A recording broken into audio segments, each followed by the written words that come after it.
What right do you have to deprive the world of your light? You shine, I shine. Mike, cha-cha-cha. 1, 2. Oh, we're going there. All right. It's Dante Basco. So this poem is called Debt, because tax day is coming, like, soon. Yeah. So, first poem is called Debt. Debt. How much do you owe? I know at times it seems intangible. Sometimes you're stressed out, it's like impossible. Often wonder what you bought, where did that money go?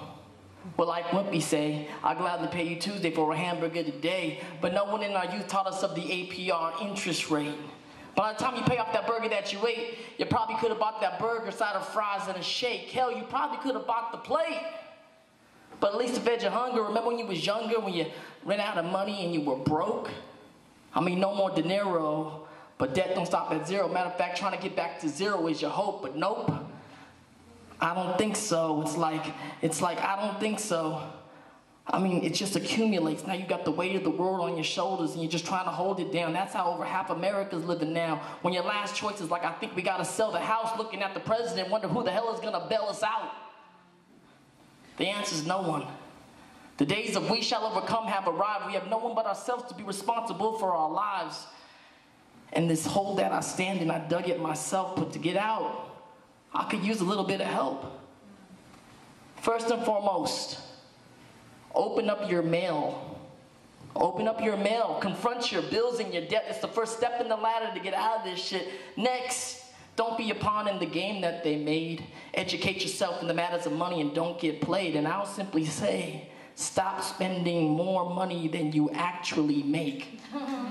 Because in this world that we live in, when it comes to trusting your word, there's an actual measurement for this called your credit report score. And like it or not, you're judged by your debt. And no disrespect, but you better get checked. It's just debt. You are not what you owe, but this debt needs to be addressed, and it's time to let go. Yeah. Debt. Yeah.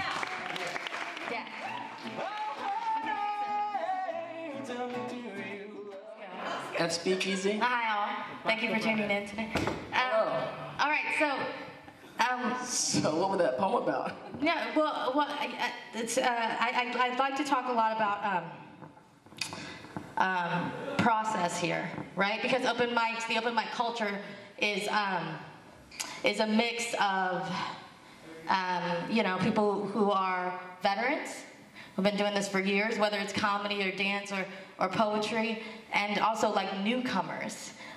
What are your thoughts on new people on the scene? Like in terms of, I don't know, there's a hierarchy, or is there a hierarchy? I mean, whether there's a hierarchy or not, I mean, we've been doing the Poetry Lounge, which sounds crazy. DPL, the Poetry Lounge, has been going on for roughly about 18 years, which is crazy in LA, right?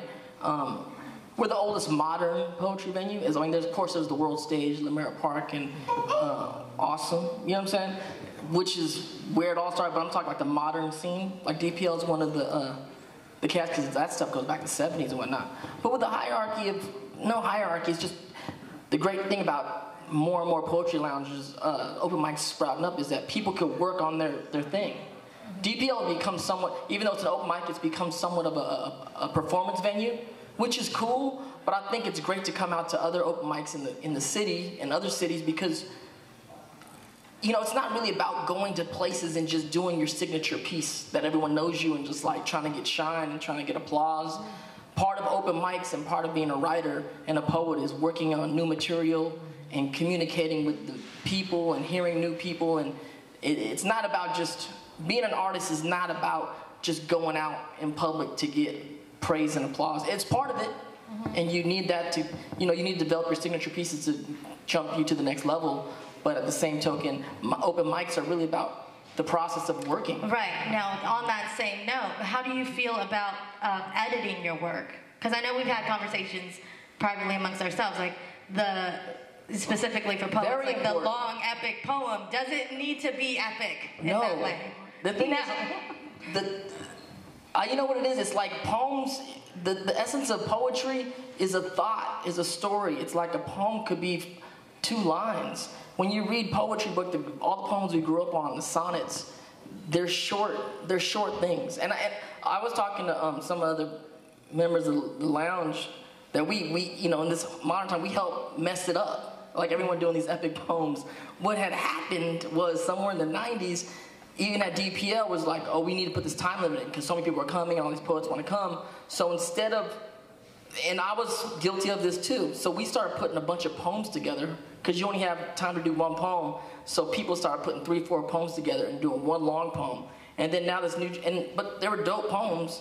And now this new generation is like wanting to write these long poems. And one of my advices to a lot of new young poets is like, if you can kill it for a minute, if you can tell one story, one idea, and impact someone, that's stronger and wanting them to see you again and come back and see you again than to be sitting in the audience going, I can't wait for this person to get off the mic.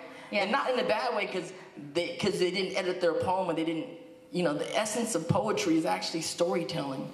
Find out what story you're saying. Every story has a beginning, middle, and end.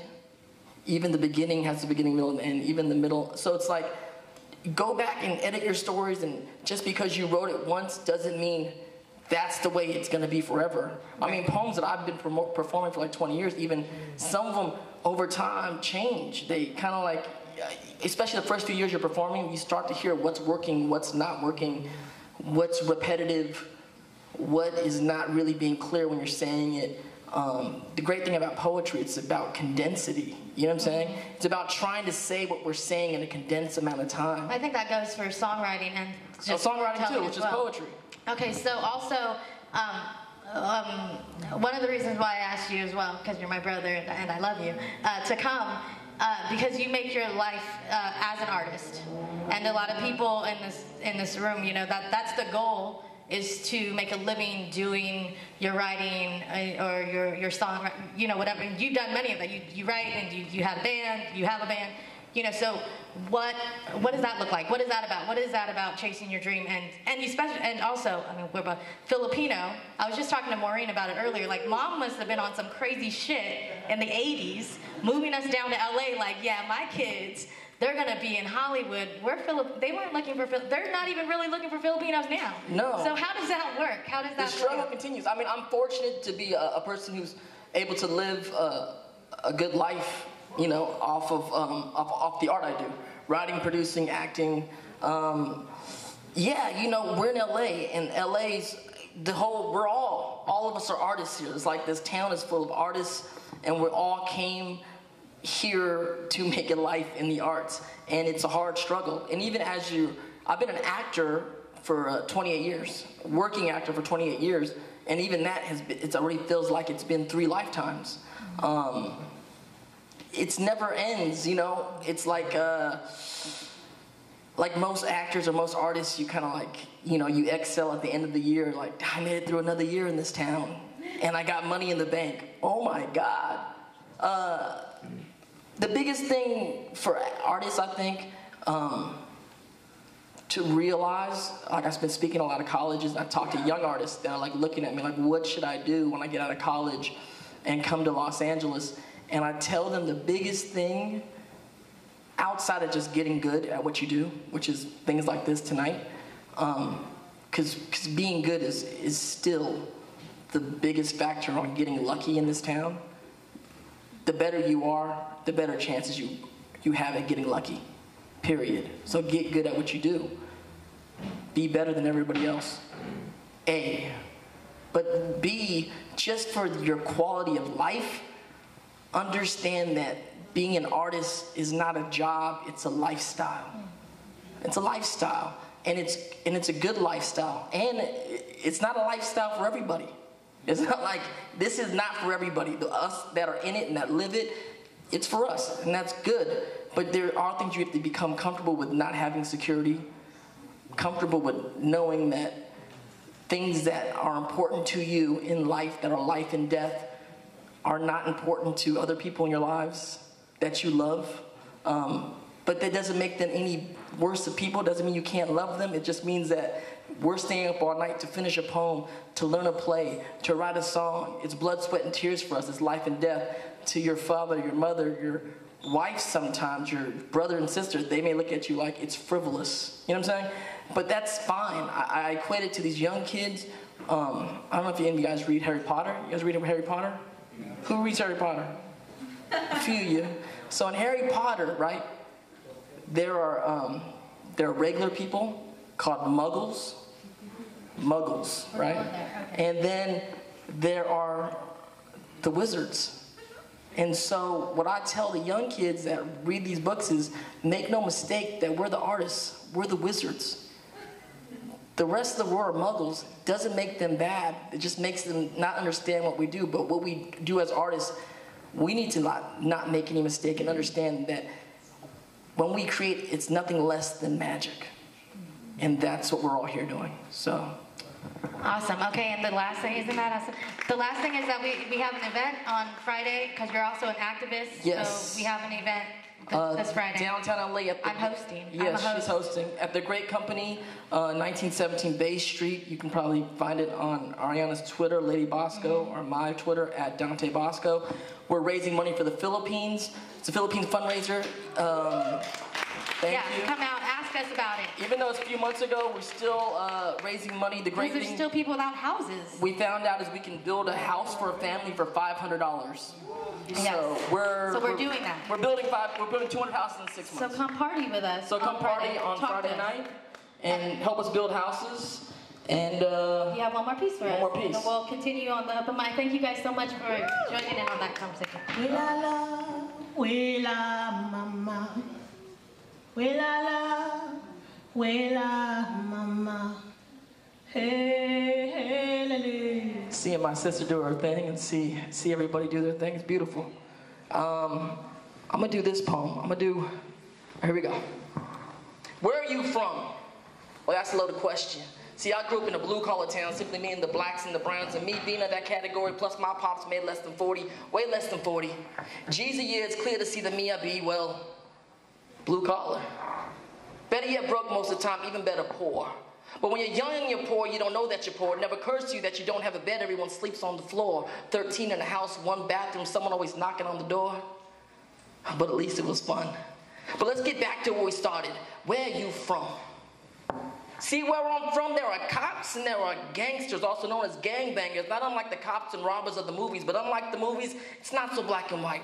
There are areas of gray, and that is to say, it is hard to distinguish the difference between being pulled over by a cop and being hit up by a gangster. Both evoke a bit of pain in the pit of your stomach. I think it's anger masked by shame. I think I'm getting ahead of myself. Let me explain. Followed by a cop. Follow 6 blocks. Stop by a cop. He pulls you over. He looks at you as if you are a mark. Where are you from? He does not wait for you to reply. Instead, he accuses you as you deny. You're from the east side. No, sir. Bow your head. Don't look him in the eyes. It's embarrassing sitting on the curb watching the cars drive by. But being where I'm from, that's just another part of my life. Now, when it comes to the gangbanger, all you got to be is a stranger. When he asks you where you from, you can feel it laced with danger. So watch what you say next, because you're playing with death. So don't claim the east and don't claim the west. Matter of fact, same rules apply. Bow your head, don't look him in the eye. I ain't from nowhere, man, I'm just some guy. See, he too sees you as a mark. But they don't really see you, your face, or your heart. All they see are marks. Now, me being me, I got a few tricks up my sleeve. Fucked up situations, I got down a few of those by simply picking my nose. Yup, picking my nose. That's right, check it. When the cop rolls up, I can feel the heat in his eyes, or Regal filled with gangsters pulls up next to my side. I pretend I don't see them, and I casually try to pick a booger from my nose. And for a second, just a moment, I'm exposed to be a man. Not a mark, a human being just like you. Don't lie, you got boogers too. Now the cop, he just continues to roll down the street, and with the gangsters, where they just laugh and then they just leave. Sometimes when you see a little bit of yourself in someone else, it can set you free. And the funny thing is, I'm probably from where they're from. The other side of town, and I'm just trying to get home.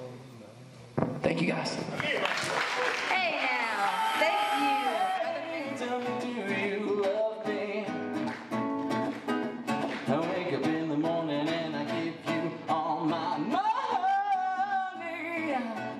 But ever since that day, I've been too shy to say my heart was simply